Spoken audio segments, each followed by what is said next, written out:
Online class में आज आपका स्वागत है। स्टूडेंट टी टेस्ट के अंतर्गत आज हम लोग लघु न्यायादर्शों में अवलोकित सहसंबंध गुणांक की सार्थकता का परीक्षण, इस विषय का उदाहरण सहित अध्ययन करेंगे। इस परीक्षण द्वारा हम इस परिकल्पना की जांच करते हैं कि जो हमारी जनसंख्या है या समष्टि है, उसके जो चर है या उसके जो गुण हैं, उनमें आपस में कोई संबंध है या नहीं है। इसके लिए हम एक शून्य परिकल्पना का निर्माण कर लेते हैं, जिसके आधार पर हम लोग यह मान लेते हैं, उस परिकल्पना कर लेते हैं कि दोनों चरों के बीच में कोई संबंध नहीं है। तत्पश्चात हम लोग सहसंबंध गुणांक की गणना करते हैं। सहसंबंध गुणांक के आधार पर ही हम इस टी टेस्ट की वैल्यू यानी कि टी की वैल्यू स्टूडेंट टी का मान ज्ञात करते हैं। इसका फॉर्मूला बहुत सिंपल सा है। T is equal to R upon under root 1 minus R square under root n minus 2। जो t है वो बता रहा है टी टेस्ट को, जो आपका r है वो r बता रहा है सह संबंध के गुणांक को। आर स्क्वायर सह संबंध के गुणांक का वर्ग, n कुल प्रतिदर्श की संख्या। इस तरह से ये जो सूत्र है बहुत आसान है। इसके बाद डिग्री ऑफ फ्रीडम इसमें n-2 पे हम गणना करते हैं। सार्थकता स्तर 0.05 या 5% सार्थकता स्तर पर। इसमें एक महत्वपूर्ण पक्ष यह भी है कि इसमें हमें सहसंबंध गुणांक ज्ञात करना होता है। उसका एक अलग फॉर्मूला है। अभी जब हम लोग सहसंबंध गुणांक को ज्ञात करेंगे तो उस फॉर्मूला की हम लोग चर्चा करेंगे। यह विषय आपके आने वाले सहसंबंध से संबंधित है, इसलिए यहाँ पे जो सहसंबंध गुणांक की गणना करने की जो विधि बताई जाएगी उसे आप ध्यान से देखिएगा, ताकि आप आगे जब आपको सहसंबंध बताया जाए तो वहाँ पे आपको वह बात समझ में आ पाए। यहाँ पे हम संक्षेप में आपको सिर्फ ये उदाहरण के द्वारा एक्सप्लेन कर रहे हैं। जो डॉक्यूमेंट मैंने आपको भेजा है उसमें आप उदाहरण देखिए। 12 गांव चुने गए हैं किसी जिले के। उन चुने हुए 12 गांव में कुल जनसंख्या में से अनुसूचित जाति का प्रतिशत बताया गया है और कुल श्रमिकों में से भूमिहीन श्रमिकों का प्रतिशत आपके सामने है। ये दो चर हैं। अब इसमें यह देखना है कि दोनों चरों के बीच में कोई संबंध है।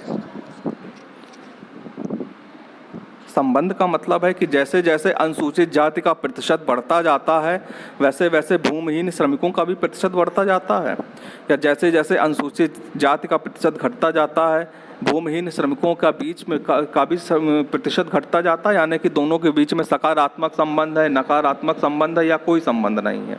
हमें इस चीज़ का अध्ययन करना है और साथ ही साथ जो हमें वैल्यू प्राप्त हो रही है उसकी जांच भी करनी है कि जो संबंध को प्रकट करने वाला मान हमें ज्ञात हुआ है क्या वह सार्थक संबंध को प्रकट करता है। यानी कि जो मान हमें ज्ञात हुआ, मान लीजिए मान हमें प्लस में कुछ भी ज्ञात हो गया तो इसका तो ये मतलब हुआ कि संबंध है, लेकिन क्या वो संबंध वास्तव में सार्थक है, यानी कि वास्तव में है या केवल महज इत्तेफाक से है या संयोगवश है। इस चीज की जांच इस परीक्षण के द्वारा की जा रही है। देखिए गांव है, गांव में कुल जनसंख्या दी गई है अनुसूचित जाति के प्रतिशत में, कुल जनसंख्या में से अनुसूचित जाति का प्रतिशत और कृषि श्रमिकों में से भूमिहीन श्रमिकों का प्रतिशत। आप उदाहरण को देखिए।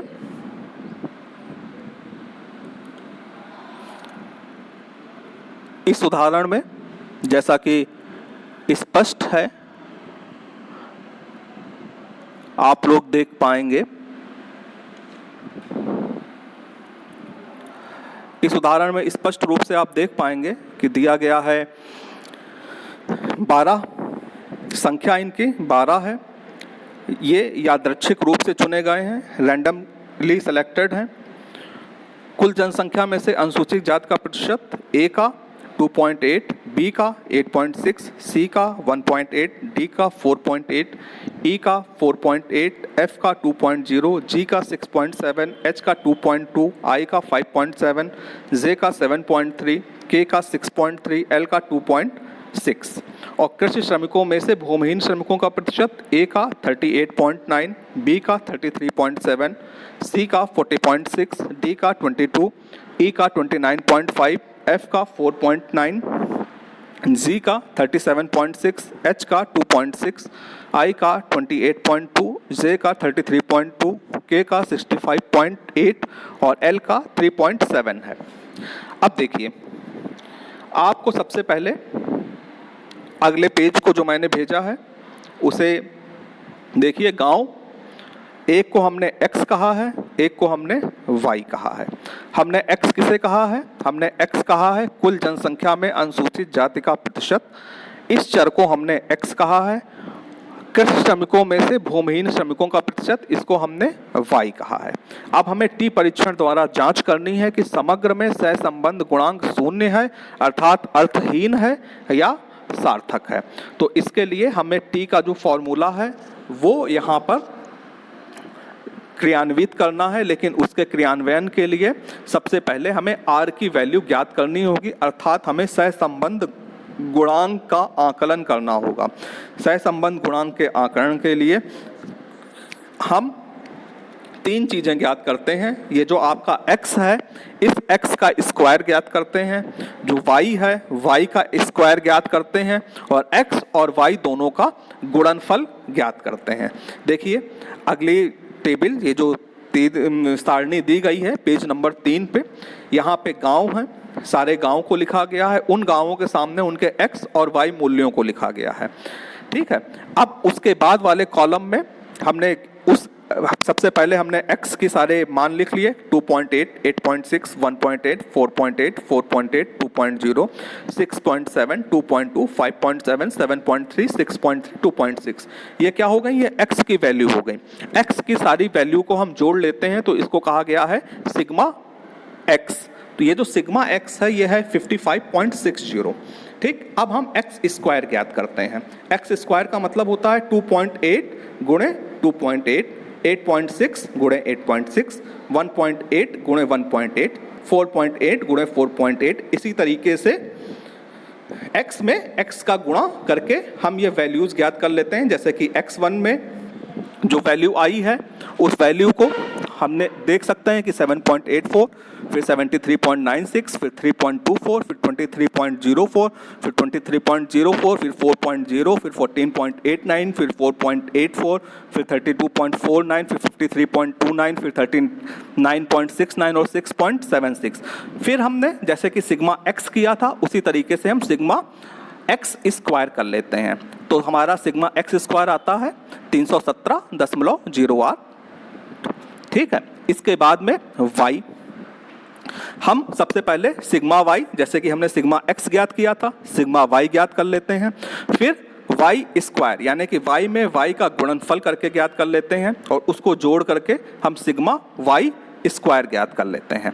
सिग्मा y स्क्वायर को ज्ञात करने के बाद में एक्स वाई हमें ज्ञात करना है, यानी कि x का y से गुणा, यानी कि 2.8 का 38.9 से गुणा, वो कहा जाएगा एक्स वाई। 8.6 का 33.7 से गुणा, 1.8 का 40.6 से गुणा, 4.8 का 22.0 से गुणा। जो गुणनफल आएगा उसको हम योग कर देंगे तो वो कहा जाएगा सिग्मा एक्स वाई। इस तरीके से जो सिग्मा एक्स वाई आया वो 1902.64 1902.64 आया। अब इसके बाद हमें सहसंबंध गुणांक ज्ञात करना है। देखिए, जितनी वैल्यूज हमने ऊपर ज्ञात करी हैं जिन चीज़ों की, उन्हीं वैल्यू को हमें फॉर्मूले में रख देना है। फॉर्मूला सहसंबंध गुणांक का देखने में कॉम्प्लिकेटेड है लेकिन वास्तव में बहुत सिंपल है। R is equal to sigma x Y minus sigma X into sigma Y upon N. इस पूरे को फिर से हम भाग दे देते हैं under root within bracket sigma x square minus sigma x का whole square upon n bracket close, फिर ब्रैकेट शुरू sigma y square minus sigma y का whole square upon n bracket close. अब देखिए ये वैल्यूज कौन कौन सी हैं। सिग्मा एक्स वाई, एक्स और वाई का जो गुणा किया गया था, जो गुणनफल हमें प्राप्त हुआ था, उसे कहा गया है सिग्मा एक्स वाई। वो गुणनफल कितना था? वो गुणनफल था 1902.64। ठीक है, उस गुणनफल को हमने यहाँ पे सिग्मा एक्स वाई की वैल्यू के अंतर्गत रख दिया माइनस। उसके बाद है सिग्मा एक्स गुणे सिग्मा वाई। सिग्मा एक्स कितना निकला था? 55.60 55.60 गुणे, उसके बाद में सिग्मा वाई कितना निकला था? 374.9 374.9। हमारा एन क्या है? देखिए प्रश्न में दिया है 12 गांवों का। ठीक है, और गांव को अगर 12 गांव आपको प्रश्न में नहीं मिल रहा है तो ये ए बी सी डी आप गिन लीजिए। ए बी सी डी 3 3 6, ठीक है, 3 9 3 12, तो 12। ठीक, ऊपर वाला पद क्लियर हो गया अपॉन अंडर रूट का निशान ब्रैकेट के अंदर सिग्मा एक्स स्क्वायर। हमने सिग्मा एक्स स्क्वायर कितना ज्ञात किया था? ऊपर तालिका में देखिए 317.08 317.08। ठीक, माइनस उसके बाद में आप सिग्मा एक्स स्क्वायर। अब देखिए सिग्मा एक्स स्क्वायर और ब्रैकेट के अंदर सिग्मा एक्स का होल स्क्वायर, इन दोनों चीज़ों में फ़र्क है। सिग्मा एक्स स्क्वायर का मतलब हुआ है कि जो हमने एक्स का वर्ग किया है उनका योगफल। ठीक है, तो वो हमारा 317.08 आया। और सिग्मा एक्स का होल स्क्वायर का मतलब है सिग्मा एक्स की जो वैल्यू है 55.60 इसका वर्ग। तो इसके बाद हमें जो सिग्मा एक्स है हमारे 55.60 इसका वर्ग करना है। तो यहाँ पे लिखा जाएगा 55.60 इसका वर्ग बटे एन, हमारा आपको पता है 12 है। ठीक, उसी तरीके से दूसरा ब्रैकेट शुरू होता है, उसमें सिग्मा वाई स्क्वायर, जो सिग्मा वाई स्क्वायर है वो हम लिख लेते हैं। सिग्मा वाई स्क्वायर हमारा है 14,759.58। ठीक है, फिर माइनस का निशान है, फिर उसके बाद में सिग्मा वाई का होल स्क्वायर है, तो सिग्मा वाई है हमारा 374.9। ठीक है, इसका स्क्वायर कर दिया, फिर एन 12। इसको जब हम कैलकुलेट करेंगे तो हमारा मान आया प्लस 0.389 प्लस 0.389, यानी कि का मतलब है कि दोनों के बीच में धनात्मक सहसंबंध है। ठीक है, जब प्लस में वैल्यू आ रही तो इसका क्या मतलब है? धनात्मक है।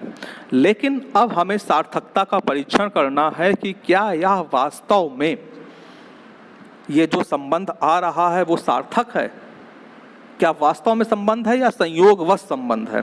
तो इसके लिए अब हम जो टी टेस्ट का जो फॉर्मूला था r upon under root 1 minus R square under root n minus 2, इसको यहाँ पर इसमें सारी वैल्यू रखेंगे। वैल्यू हमारी कौन सी मुख्य है? इसमें r की वैल्यू। ठीक है, ऊपर r की value 0.389 upon under root 1 minus bracket के अंदर 0.389 का square into under root 12n minus 2। इसको जैसे ही हम सॉल्व करेंगे तो हमारा मान आएगा 1.336। अब हमें डिग्री ऑफ फ्रीडम हमारी कितनी थी? n minus 2। n माइनस 2 का मतलब 12 माइनस 2, 12 माइनस 2 का मतलब 10, यानी कि डिग्री ऑफ फ्रीडम 10 पे 5% सार्थकता स्तर यानी कि 0.05 पर टी टेबल में जब हम इस मान को देखेंगे तो वहां पे आएगा 2.228। अब देखिए परकलित मान 1.336 है जो कि सारणी के मान से कम है, अतः यह जो सहसंबंध गुणांक है वह सार्थक नहीं है। ठीक है, यहाँ पे ये जो सार्थक नहीं है, यानी कि दोनों चरों के बीच में कोई संबंध नहीं है, हमारी शून्य परिकल्पना स्वीकृत हो जाती है। यानी कि यह जो संबंध, यह जो वैल्यू आ रही है सहसंबंध गुणांक की प्लस 0.389, यह कोई वास्तविक सहसंबंध को प्रकट नहीं कह रही है, यह सहसंबंध गुणांक सार्थक नहीं है। इस तरीके से जो हम सहसंबंध का परीक्षण करते हैं, उन सहसंबंध का परीक्षण करते हैं जो कि लघु न्यायादर्श में अवलोकित किए जाते हैं। इस तरीके से हमने आज के इस उदाहरण में लघु न्यायादर्शों में अवलोकित सहसंबंध गुणांक की सार्थकता का परीक्षण किया। इस संबंध में आप लोगों को कहीं पे कोई शंका हो, कहीं पे कोई प्रश्न हो, वो आप पूछ सकते हैं।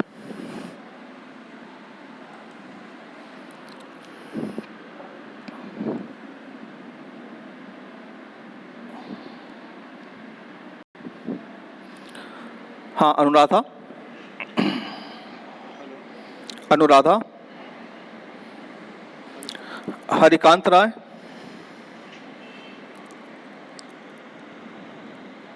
जयशंकर प्रसाद। हाँ जी, हाँ, टी, देखिए फॉर्मूले को देखिए, T is equal to R, R जो कि आपने ज्ञात किया है 0.389, ठीक है, बटे अंडर रूट लगा हुआ है 1 माइनस आर स्क्वायर, यही जो आर आपने ज्ञात किया है 0.389, इसका वर्ग, ठीक है, गुणे under root n minus 2, n कितना था, 12 है, संख्या प्रतिदर्श की कितनी है, 12 है, माइनस 2 है, ठीक है। अब हमें लग रहा है कि फॉर्मूला आपको क्लियर है, जो जो वैल्यूज रखी गई हैं इन्हीं वैल्यूज को हमने कैलकुलेट कर लिया है, तो हमारा जो मान आया है वो मान आया है 1.336, ठीक, ठीक। कृष्ण कुमार राय, पूजा पांडे,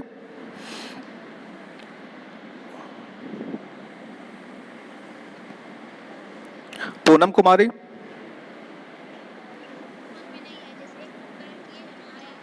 हाँ, देखिए देखिए, आपको एक्स वाई समझ में नहीं आया है, आपने पेज नंबर 3 खोल के रखा है, जो डॉक्यूमेंट मैंने भेजा है उसका पेज नंबर 3 आपने खोला है?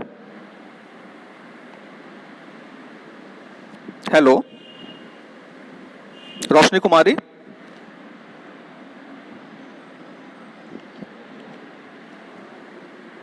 आप उस तालिका में देखिए, देखिए लिखा हुआ X, X square, Y, Y square और एक्स वाई।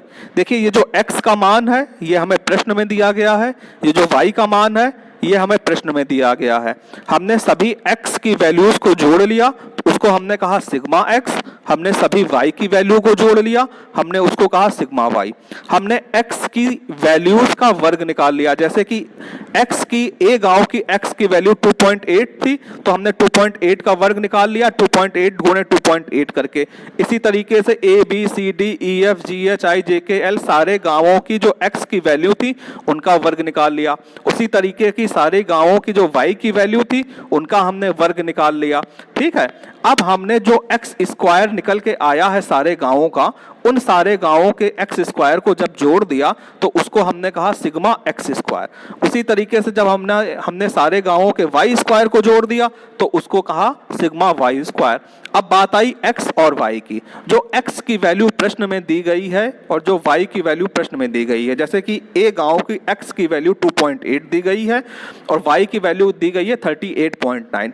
2.8 को 38.9 से जब हमने गुणा किया तो ये एक्स वाई की वैल्यू आई।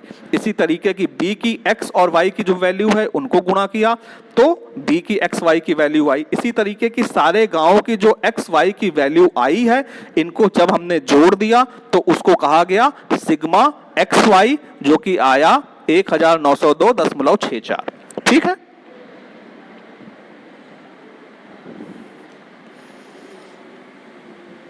सरदार जयदीप सिंह,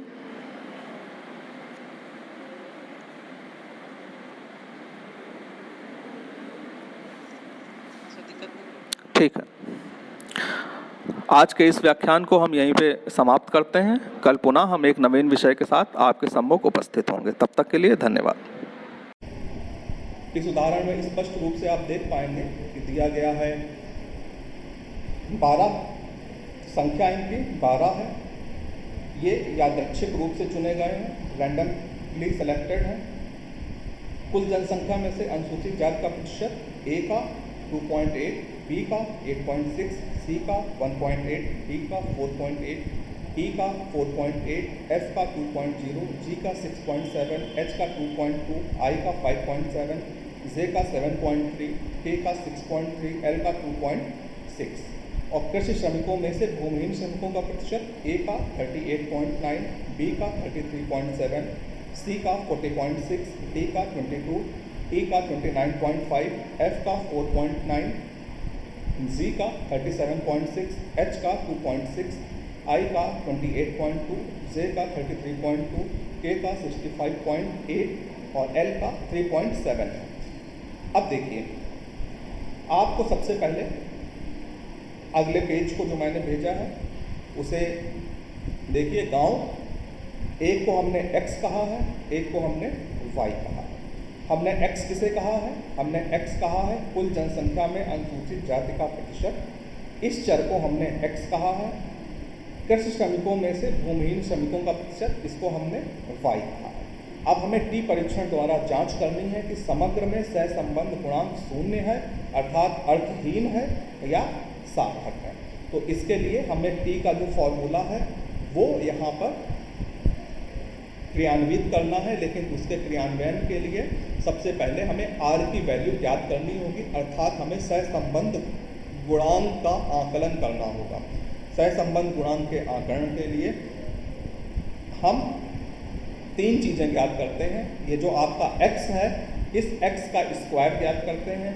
जो y है, y का स्क्वायर ज्ञात करते हैं और x और y दोनों का गुणनफल ज्ञात करते हैं। देखिए अगली टेबल, ये जो सारणी दी गई है पेज नंबर 3 पे, यहाँ पे गांव है, सारे गांव को लिखा गया है। उन गांवों के सामने उनके x और y मूल्यों को लिखा गया है। ठीक है। अब उसके बाद वाले कॉलम में हमने सबसे पहले हमने x के सारे मान लिख लिए। 2.8, 8.6, 1.8, 4.8, 4.8, 2.0, 6.7, 2.2, 5.7, 7.3, 6.2, 2.6। ये क्या हो गई? ये x की वैल्यू हो गई। x की सारी वैल्यू को हम जोड़ लेते हैं तो इसको कहा गया है सिग्मा x। ये जो सिग्मा x है ये है 55.60। ठीक। अब हम x स्क्वायर ज्ञात करते हैं। x स्क्वायर का मतलब होता है 2.8 गुणे 2.8, 8.6 गुणे 8.6, 1.8 गुणे 1.8, 4.8 गुणे 4.8। इसी तरीके से x में x का गुणा करके हम ये वैल्यूज ज्ञात कर लेते हैं। जैसे कि x1 में जो वैल्यू आई है उस वैल्यू को हमने देख सकते हैं कि 7.84, फिर 73.96, फिर 3.24, फिर 23.04, फिर 23.04, फिर 4.0, फिर 14.89, फिर 4.84, फिर 32.49, फिर 53.29, फिर 39.69 और 6.76। फिर हमने जैसे कि सिग्मा x किया था उसी तरीके से हम सिग्मा x स्क्वायर कर लेते हैं। तो हमारा सिग्मा x स्क्वायर आता है 317.08। ठीक है। इसके बाद में y, हम सबसे पहले सिग्मा y, जैसे कि हमने सिग्मा x ज्ञात किया था, सिग्मा y ज्ञात कर लेते हैं। फिर y स्क्वायर यानी कि y में y का गुणनफल करके ज्ञात कर लेते हैं और उसको जोड़ करके हम सिग्मा y स्क्वायर ज्ञात कर लेते हैं। सिग्मा y स्क्वायर को ज्ञात करने के बाद में एक्स वाई हमें ज्ञात करना है, यानी कि x का y से गुणा, यानी कि 2.8 का 38.9 से गुणा, वो कहा जाएगा एक्स वाई। 8.6 का 33.7 से गुणा, 1.8 का 40.6 से गुणा, 4.8 का 22.0 से गुणा। जो गुणनफल आएगा उसको हम योग कर देंगे तो वो कहा जाएगा सिग्मा एक्स वाई। इस तरीके से जो सिग्मा एक्स वाई आया वो 1902.64 आया। अब इसके बाद हमें सहसंबंध गुणांक ज्ञात करना है। देखिए जितनी वैल्यूज़ हमने ऊपर ज्ञात करी हैं जिन चीज़ों की, उन्हीं वैल्यू को हमें फॉर्मूले में रख देना है। फॉर्मूला सहसंबंध गुणांक का देखने में कॉम्प्लिकेटेड है, लेकिन वास्तव में बहुत सिंपल है। R is equal to sigma x Y minus sigma X into sigma Y upon n। इस पूरे को फिर से हम भाग दे देते हैं, under root within bracket sigma x square minus sigma x का whole square upon n bracket close, फिर ब्रैकेट शुरू, sigma y square minus sigma y का whole square upon n bracket close. अब देखिए ये वैल्यूज़ कौन कौन सी हैं। सिग्मा एक्स वाई, एक्स और वाई का जो गुणा किया गया था, जो गुणनफल हमें प्राप्त हुआ था, उसे कहा गया है सिग्मा एक्स वाई। वो गुणनफल कितना था? वो गुणनफल था 1902.64। ठीक है, उस गुणनफल को हमने यहाँ पे सिग्मा एक्स वाई की वैल्यू के अंतर्गत रख दिया, माइनस उसके बाद है सिग्मा एक्स गुणे सिग्मा वाई। सिग्मा एक्स कितना निकला था? 55.60 गुणे, उसके बाद में सिग्मा वाई कितना निकला था? 374.9। हमारा n क्या है? देखिए प्रश्न में दिया है 12 गाँवों का। ठीक है, और गांव को अगर 12 गांव आपको प्रश्न में नहीं मिल रहा है तो ये ABCD आप गिन लीजिए, ABCD 3 3 6, ठीक है, 3 9 3 12, तो 12। ठीक, ऊपर वाला पद क्लियर हो गया, अपॉन अंडर रूट का निशान ब्रैकेट के अंदर सिग्मा एक्स स्क्वायर। हमने सिग्मा एक्स स्क्वायर कितना ज्ञात किया था? ऊपर तालिका में देखिए 317.08, 317.08। ठीक, माइनस उसके बाद में आप सिग्मा एक्स स्क्वायर। अब देखिए सिग्मा एक्स स्क्वायर और ब्रैकेट के अंदर सिग्मा एक्स का होल स्क्वायर, इन दोनों चीज़ों में फ़र्क है। सिग्मा एक्स स्क्वायर का मतलब हुआ है कि जो हमने एक्स का वर्ग किया है उनका योगफल। ठीक है, तो वो हमारा 317.08 आया। और सिग्मा एक्स का होल स्क्वायर का मतलब है सिग्मा एक्स की जो वैल्यू है 55.60, इसका वर्ग। तो इसके बाद हमें जो सिग्मा एक्स है हमारे 55.60, इसका वर्ग करना है। तो यहाँ पे लिखा जाएगा 55.60 इसका वर्ग बटे n, हमारा आपको पता है 12 है। ठीक, उसी तरीके से दूसरा ब्रैकेट शुरू होता है, उसमें सिग्मा वाई स्क्वायर, जो सिग्मा वाई स्क्वायर है वो हम लिख लेते हैं। सिग्मा वाई स्क्वायर हमारा है 14,759.58। ठीक है, फिर माइनस का निशान है, फिर उसके बाद में सिग्मा वाई का होल स्क्वायर है, तो सिग्मा वाई है हमारा 374.9। ठीक है, इसका स्क्वायर कर दिया, फिर n 12।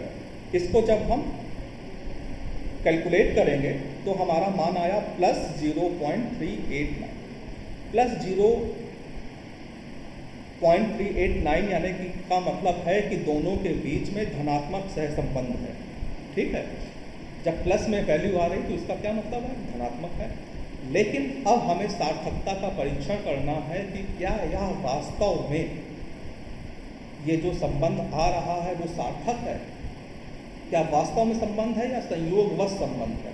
तो इसके लिए अब हम जो टी टेस्ट का जो फॉर्मूला था r upon under root 1 minus R square under root n minus 2, इसको यहाँ पर इसमें सारी वैल्यू रखेंगे। वैल्यू हमारी कौन सी मुख्य है? इसमें r की वैल्यू। ठीक है, ऊपर r की value 0.389 upon under root 1 minus bracket के अंदर 0.389 का square into under root 12n minus 2। इसको जैसे ही हम सॉल्व करेंगे तो हमारा मान आएगा 1.336। अब हमें डिग्री ऑफ फ्रीडम हमारी कितनी थी? n minus 2। n माइनस 2 का मतलब 12 माइनस 2, 12 माइनस 2 का मतलब 10, यानी कि डिग्री ऑफ फ्रीडम 10 पे 5% सार्थकता स्तर, यानी कि 0.05 पर टी टेबल में जब हम इस मान को देखेंगे तो वहाँ पे आएगा 2.228। अब देखिए परिकलित मान 1.336 है, जो कि सारणी के मान से कम है। अतः यह जो सहसंबंध गुणांक है वह सार्थक नहीं है। ठीक है, यहाँ पे ये जो सार्थक नहीं है, यानी कि दोनों चरों के बीच में कोई संबंध नहीं है, हमारी शून्य परिकल्पना स्वीकृत हो जाती है। यानी कि यह जो संबंध या जो वैल्यू आ रही है सहसंबंध गुणांक की प्लस 0.389, यह कोई वास्तविक सहसंबंध को प्रकट नहीं कर रही है, यह सहसंबंध गुणांक सार्थक नहीं है। इस तरीके से जो हम सहसंबंध का परीक्षण करते हैं, उन सहसंबंध का परीक्षण करते हैं जो कि लघु न्यायादर्श में अवलोकित किए जाते हैं। इस तरीके से हमने आज के इस उदाहरण में लघु न्यायादर्शों में अवलोकित सहसंबंध गुणांक की सार्थकता का परीक्षण किया। इस संबंध में आप लोगों को कहीं पे कोई शंका हो, कहीं पे कोई प्रश्न हो, वो आप पूछ सकते हैं।